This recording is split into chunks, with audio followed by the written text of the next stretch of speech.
विश्वाला शांतीचा संदेश देणारे महाकारुणिक तथागत भगवान गौतम बुद्ध आणि विश्वरत्न डॉक्टर बाबासाहेब आंबेडकर यांना श्रीवार वंदन. आज आपण रत्नसंभव बुद्ध विहार आणि रमाई महिला संघाकडून संयुक्त जयंती साजरी करत आहोत. रमाई महामाता रमाई, सावित्रीबाई फुले, जिजाऊ, अहिल्याबाई होळकर, फातिमा शेख यांची जयंती आपण साजरी करत आहोत. आम्हाला खूप आनंद होतो.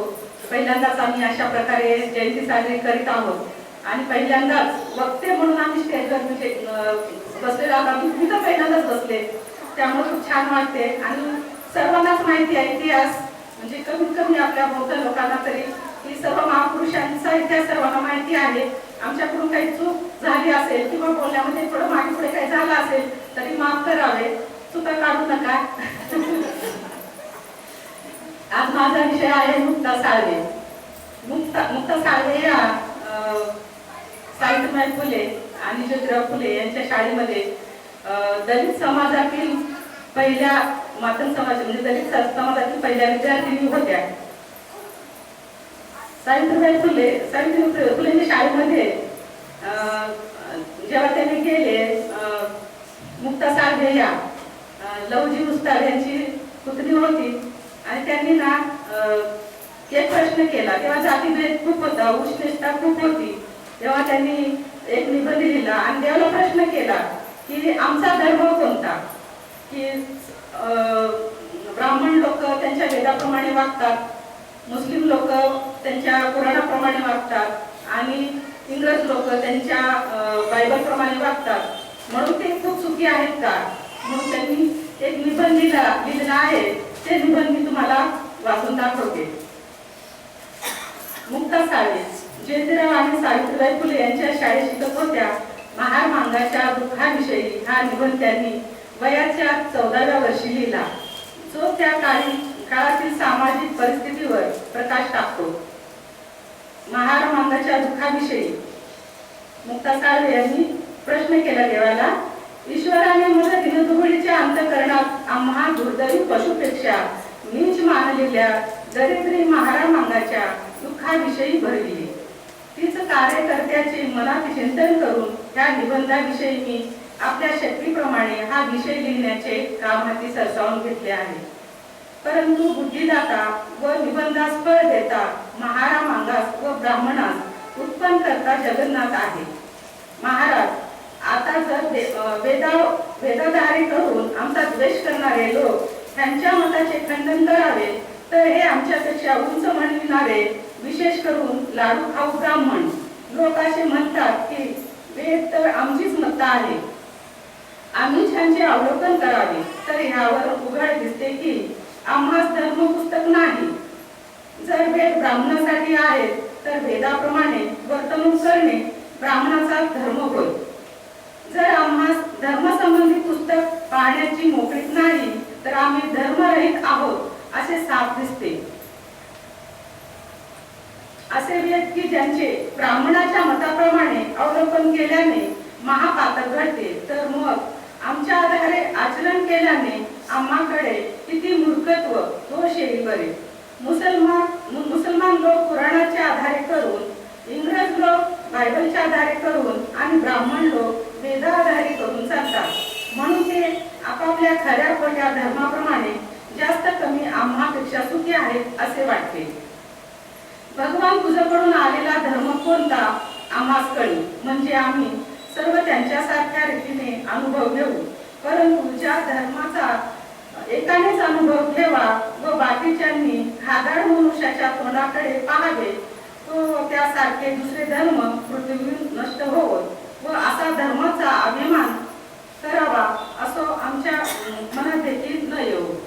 आम्हा गरीब महार मांगास हाकून देऊन आपण मोठमोठ्या इमारती बांधून हे लोक बसले व त्या इमारतीच्या पायात आम्हा तेल शेंदूर पाजून व आमचा निर्वंश करण्याचा उपक्रम चालविला होता.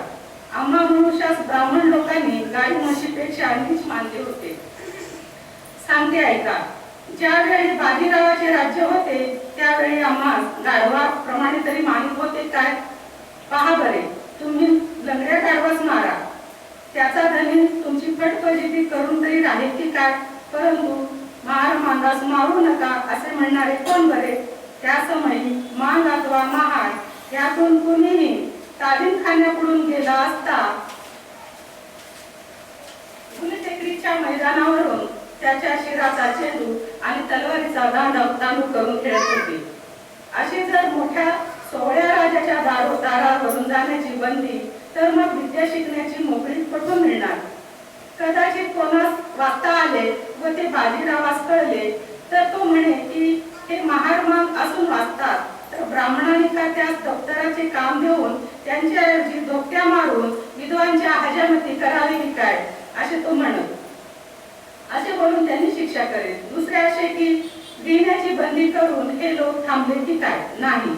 बाजीराव साहेब तर काशीत जाऊन धुळीत रहिवाशी होऊन तर दुःख झाले, पण त्यांच्या सहवासाच्या गुणाने येथील महार तो काय, पण तोही मागाच्या सावलीचा स्पर्श होऊ नये म्हणून प्रयत्न करीत आहे. सोहळे नेसून नाचत फिरणाऱ्या लोकांचा एवढाच हेतू की काही लोकांपेक्षा आम्ही पवित्र आहोत असे मानणे व त्यापासून त्यास सुख वाटते. पण एका शिकण्याच्या बंदीपासून आम्हाला किती दुःखे पडतात याच्या ह्या निर्दयांच्या अंतःकरणात द्रव येतो की काय? त्याच कारणामुळे आम्हास कोणी चाकरीस ठेवीत नाही. जर चाकरी मिळण्याची एवढी बंदी तर आम्हास पैसा कुठून मिळणार? बरे, हे उघड सिद्ध होते की आमचे हाल फार होतात. पंडित हो, तुमचे स्वार्थी आपण खोटे पांडित्य पूजा सहित एकीकडे गुंडाळून ठेवा आणि मी सांगते याचकडे लक्षपूर्वक कान देऊन ऐका. ज्यावेळेस आमच्या स्त्रिया बाळंत होतात त्यावेळेस त्यांच्या घरावर छप्प सुद्धा नसते, म्हणून हिव, पाऊस व वारा त्यांच्या उपद्रवामुळे त्यास किती दुःख होत असेल बरे. ह्याचा विचार स्वतःच्या अनुभवावरून करा.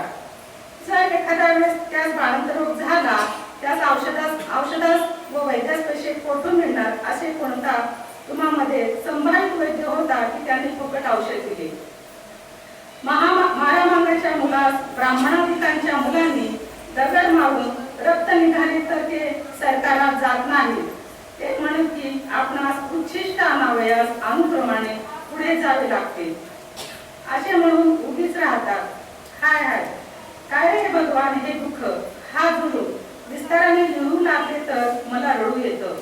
ह्या कारणास्तव भगवंताने आम्हावर कृपा करून दयाळू इंग्रज सरकारला येथे पाठवले आणि आता ह्या राज्यातून आमची जी दुःखे निवारण झाली ती अनुक्रमे लिहिते. शूरपणा दाखवणारे व गृहात कुंदीर मारणारे असे जे गोखले, आपटे, त्रिकुंची, आंधळा पानसरे, काळे, वैरे हे निरर्थक मांगामारावर स्वाऱ्या घालून निधी भरत होते व गरोदर बायकांसहित देहांत शासनी करीत होते. ती बंद झाली आणि पुणे प्रांती मांगामारावर कल्याण करणारे दयाळू बाजीराव महाराजांच्या राज्यात अशी अंधाधुंद होती की ज्याच्या मनात वाटेल त्यांनी मांगांवर नाना प्रकारची तुफाने घेऊन शेंदाड शिपायासारखा जुलूम करीत होते. ती बंद झाली. किल्ल्याच्या पायात घालण्याची बंदी झाली. आमचा वंशही वाढत चालला. मांगामारावर यातून कोणी बारीक पांघरून पांघरले असता ते म्हणत की त्यांनी चोरी करून आणली. हे पांघरून तर ब्राह्मणानेच पांघरावे. जर मारामांगावर पांघरतील तर धर्म भ्रष्ट होईल असे म्हणून ते त्यास बांधून टाकले. मग आता इंग्रजांच्या राज्यात ज्यास पैसे मिळेल त्याने घ्यावे. उंच वर्गातील लोकांचा अपराध केला असता मांगाचे किंवा महाराचे डोके मारित होते ती बंद झाली. जुलूम ठिकाणी बंद झाली.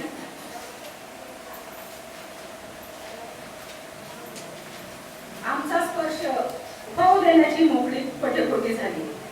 गुलटेकडीच्या मैदानात चेंडू दांडू खेळण्याची बंदी झाली. बाजारात फिरण्याची मोकळी झाली. आता निपक्षपाती दयाळू इंग्रज सरकारचे राज्य झाल्यापासून एक चमत्कारी गोष्ट झाली आहे. ती लिहिताना मला मोठे आश्चर्य वाटते. ती अशी की जे ब्राह्मण आम्हास वर सांगितल्याप्रमाणे दुःख देत होते तेच आता माझे स्वदेशी प्रिय बंधू मित्र आम्हास या महान दुःखातून बाहेर काढण्याविषयी रात्रंदिवस सतत मेहनत घेत होते. परंतु सर्वच ब्राह्मण घेतात असे नाही. त्यातून ज्यांचा विचार सैतानाला नेला आहे ते पूर्वीसारखाच आमचा द्वेष करतात आणि जे माझे प्रिय बंधू आम्हास बाहेर काढण्याविषयी प्रयत्न करतात त्याच म्हणतात की तुम्हा जाती बाहेर काढू. आमच्या प्रिय बंधूंनी महारामांगाच्या मुलांच्या शाळा मांडल्या आहेत व या शाळांना दयाळू इंग्रज सरकारही मदत करीत आहे. म्हणून मांडलेल्या शाळांना फारच सहाय्य आहे. अहो, दरिद्रांनी व दुःखाने पिडलेले महारमांग लोक तुम्ही रोगी आहात तर ज्ञानी औषध घ्या, म्हणजे तुम्ही चांगले ज्ञानी होऊन तुमच्या मनातील कुकल्पना जाऊन तुम्ही चांगले नीतिवान व्हा. तर तुमच्या रात्रंदिवस ज्या जनावरांप्रमाणे हाजऱ्या घेतात त्या बंद होतील. तर आता झटून अभ्यास करा, म्हणजे तुम्ही ज्ञानी होऊन कुकल्पना करणार. अशा प्रकारे मुक्ता साळवे ही 14 वर्षाची मुलगी निबंधामध्ये लिहिलेली आहे. तेव्हा खूप धाडस केली तेव्हा ते लिहिण्याचं आणि ते 1855 साली एका नियतकालिकामध्ये हे छापून आलेलं आहे. ते मुक्ता साळवेचं कौतुक करावं तेवढं खूपच आहे. काही चूक झाल्यास माफ करा.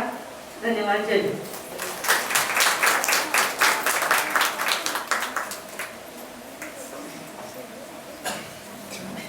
हॅलो.